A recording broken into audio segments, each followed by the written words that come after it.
Hello, and welcome to Ms. PM Reads Christian Content, where we are continuing in Abscond by GG Wagner. And in our last video, wow, Lyzee trusted this older woman, Novella, who she met on the bus because she was running away. And Novella has kidnapped her and started drugging her, keeping her drugged.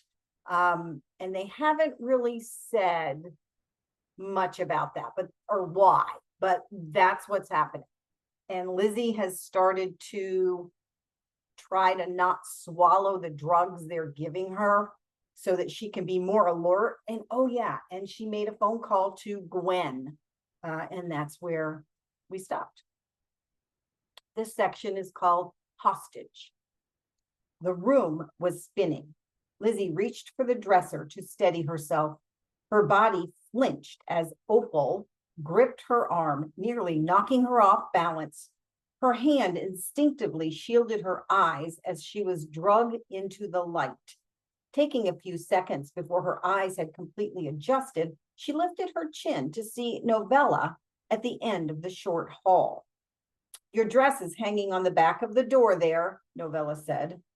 "Please don't do this," Lyzee pleaded, her heart sinking as she saw the darkness in Novella's eyes. She was pushed into a windowless room that smelled of mold, her legs giving way beneath her, and she crumpled onto the cold tile floor, her body racked with grief as she succumbed to the gut-wrenching sobs. "You stop crying like that, girl. Don't forget to use that razor on them legs. You hear?" Novella said. The door slammed and the darkness enveloped her. On her knees, Lyzee groped blindly before finding the knob. She twisted and pulled to no avail. Working her way up the wall, her hand stopped on the light switch. The dim bulb dispersed enough light to relieve some of her anxiety. She stared at a jacuzzi tub nestled in a corner of the room, surrounded by 8 individual mirrored panels, each one holding her reflection, familiar yet unrecognizable. Pointy bones jutted from beneath her skin, and her blonde hair was matted. She looked just like her mother. "Lyzee James, are you in there? I am Deputy Marshal Patrick from the U.S. Marshal Service." Lyzee stared at the closed door, unable to move. She could hear the commotion on the other side. Trying to find her voice, not knowing if it was real, she blurted, "Yes." "Okay, good," Deputy Patrick replied. "You need to move as far away from this door as you can. On the count of 3, I'm going to bust through," Deputy Patrick said. "How did you know I was here?" "The short answer is you reported missing by Miss Gwen Cooper." Unable to think clearly, Lyzee stared at the back of the door. She heard the slow countdown, muffled through the thickness that separated her from whomever was on the other side. With her senses numbed, Lyzee didn't move. She knew she was supposed to, but she couldn't make her body cooperate. She heard 3, and the door popped open, slamming her in the head. "Oh no," Deputy Patrick yelled. "Lyzee, are you okay?" A dazed Lyzee sat on the bathroom floor, her mind flooded with a series of disjointed thoughts, none of which seemed the appropriate response. It wasn't until the frenzied blur of movement outside the door began to come into focus that she recognized Gwen's face amongst the uniformed officers. Lyzee's heart leapt out of her chest while she clambered to her feet. Running into the outstretched arms of Gwen, her emotions raw, Lyzee collapsed. Her body, so weak only moments before, felt renewed as she clung to Gwen, tears soaking her shoulder. "I'm so sorry," Lyzee said between sobs. "You have nothing to be sorry for. We're so glad we found you." Lyzee's teeth chattered a cold chill running down her spine as she watched Opal and Novella being escorted out in handcuffs. Gwen wrapped a blanket around Lyzee's shoulders, guiding her toward the living room. Deputy Patrick needs to talk to you before I can take you home, Gwen said. That's right, Lyzee, the deputy said. We need your help. The traffickers involved have no idea their transaction has been compromised. Lyzee turned to look at him, narrowing her eyes, trying to control the quivering of her lips and hold back the tears on the verge of flowing. She spat her words at him. Their transaction?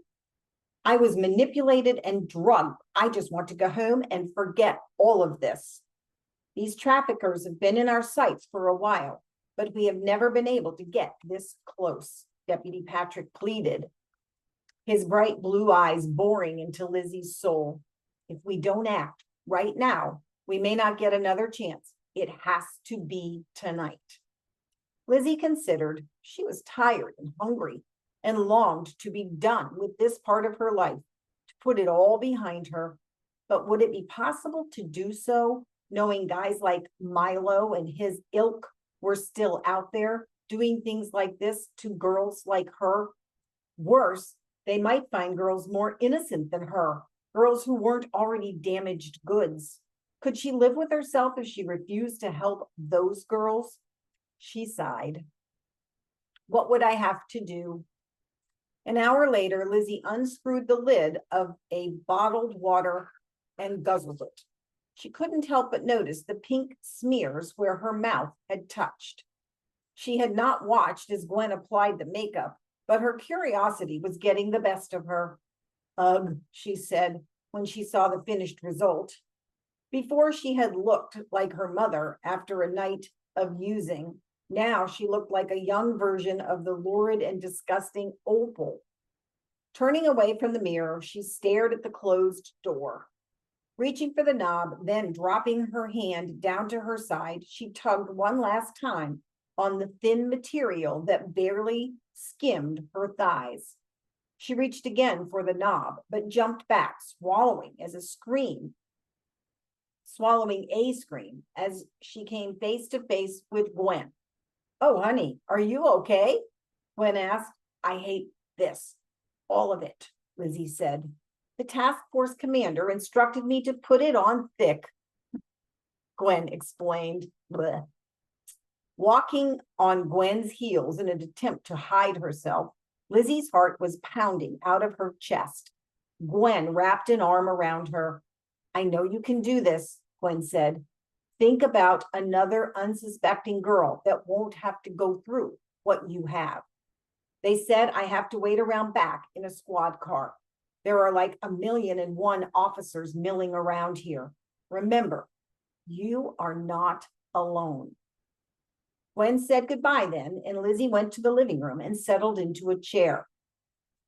She fidgeted, unable to sit still, picking at her cuticles in a vain attempt to steady the shaking.